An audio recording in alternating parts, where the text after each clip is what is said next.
Hi, I'm Johan Pimoso, grade for Emerald, and I'm running for a position as Vice President in school. Good morning, fellow student. My name is Juan Pimoso, grade for Emerald. I'm standing here before you this morning, asking for your votes as 4th grade Vice President. I am doing well in school, and I'm here to be a better student. I want to be a better student by using my talents, skills, and be a good leader.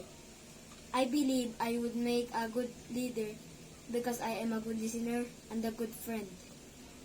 I am responsible, honest, dedicated, trustworthy. I enjoy helping others and seeing them achieve their goals.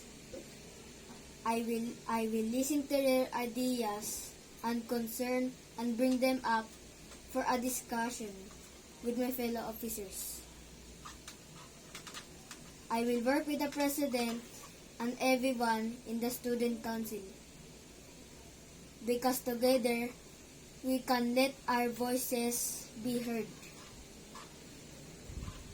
If given a chance, I promise to take my responsibility very seriously because I am with my studies. Remember, I will listen, I will say, and I will act. You want Pimoso as your service.